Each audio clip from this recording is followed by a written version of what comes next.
आज हम बात करेंगे late me not by William Shakespeare.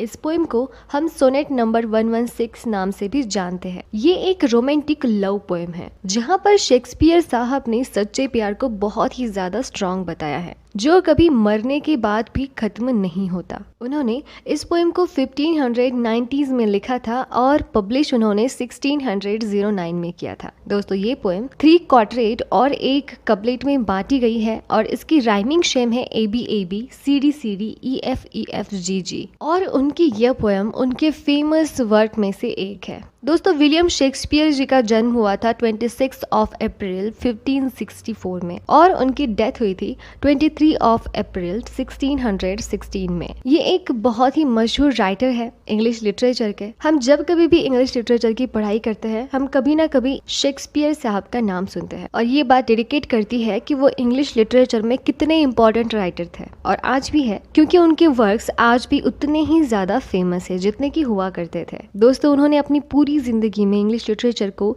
37 pledge और 154 सोनेट्स यानी कि 14 लाइन की कलेक्शन की पोएम्स दी है और इसी सोनेट में से आज की हमारी सोनेट 116 जिसे आज हम ढंग से पढ़ेंगे। तो ज्यादा देर ना करते हुए पोएम को लाइन बाय लाइन डिस्कस करते हैं। Let me not to the marriage of true minds admit impediments. मैं यानी कि शेक्सपियर ऐसे किसी भी रीजन को एक्सेप्ट नहीं कर सकता कि दो सच्चे प्रेम करने वालों के बीच में कोई भी बाधा आए जिससे वो कभी एक ना हो सके, उनमें किसी भी तरह की बाधा आए। दोस्तों इम्पेडिमेंट्स यानी किसी के बीच में रुकावट आ जाना और मैरिज ऑफ ट्रू माइंड्स यानी कि ये एक मेटाफोर है लव का। लव इज नॉट लव, प्यार प्यार ही नहीं है। Which alters when it alteration finds, जो अपने प्रेम को बदलता हुआ देखकर खुद भी बदल जाए। ये अल्टर और अलिटरेशन का मतलब है बदलाव। और bends with remover to remove, अगर तुम्हारा बिलीवर तुम्हें छोड़ दे, तुमसे दूर चला जाए और उसी के साथ उसके चले जाने से जो प्यार था वो भी खत्म हो जाए, रिमूव हो जाए, तो वो प्यार प्यार नहीं है। यहाँ पर शेक्सपियर साहब का यही कहना है कि मैं ऐसा नहीं मानता कि दो सच्चे प्यार करने वालों के बीच में कोई भी बाधा आए, कोई भी रुकावट आए। वो प्रेम प्रेम ही नहीं है अगर वो अपने प्रेमी को बदलता हुआ देखकर खुद भी बदल जाए और अगर उसका प्रेमी उसे छोड़कर भी चला जाता है और उसके साथ उसके मन में जो प्यार था वो भी खत्म हो जाएगा, तो वो प्यार प्यार ही नहीं है। Oh no, it is an ever fixed mark. कि नहीं, oh no, it is an ever fixed mark यानी कि क्या प्यार तो एवर फिक्स मार्क की तरह है, जैसे किसी लाइट की तरह जो एकदम स्थिर रहता है। यहाँ पर जो अनचेंजिंग लाइट की बात हो रही है उसे शेक्सपियर ने ध्रुव तारा कहा है, यानी कि जैसे ध्रुव तारा एक ही जगह पर स्थिर रहता है, चमकता रहता है, उसी तरह से शेक्सपियर अब ये कहते हैं कि ओ नो, मैं तो भूल गया कि प्यार तो एक फिक्स मार्क की तरह है, that looks on tempest and is never shaken, जो तूफान में भी ना हिलते हुए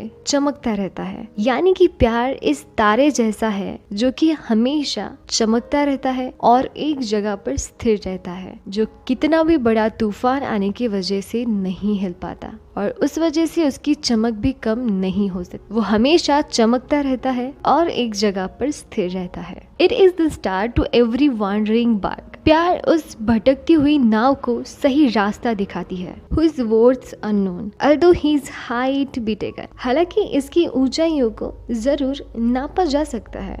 Love is not times full, the rosy lips and cheeks, within his bending sickles compass come। यानी कि प्यार जो है वो टाइम की पावर के अंडर में नहीं आता। यानी कि हम समझते हैं कि टाइम के पास ये पावर है कि अगर बदलते वक्त के साथ साथ जब हमारी उम्र भी बढ़ती जाती है तो गुलाबी होठ और गालों पर स्क्रैचेस आ जाते हैं, यानी कि वो मुरझा जाते हैं, समय के साथ उनमें फीकापन आ जाता है। हो सकता है कि वो गुलाबी होठ, वो चिक्स हमेशा इसी तरह से नहीं रहेंगे, वो एक दिन मुरझा जाएंगे। यानी कि यह समय उन गुलाबी होठों को और गालों को डिस्ट्रॉय कर सकता है। Love altars not with his brief hours and weeks, चाहे समय के साथ कितने भी घंटे बीत जाए, कितने भी हफ्ते क्यों न बीत जाए, प्यार कभी खत्म नहीं होता। But bears it out even to the edge of doom. दोस्तों, एज ऑफ डूम एक आखिरी दिन माना जाता है, जिसे कयामत का दिन भी कहा जाता है। If this be error and upon me proved, I never read nor no man ever loved. आखिरी की 2 लाइनों में विलियम शेक्सपियर ये कहते हैं कि अगर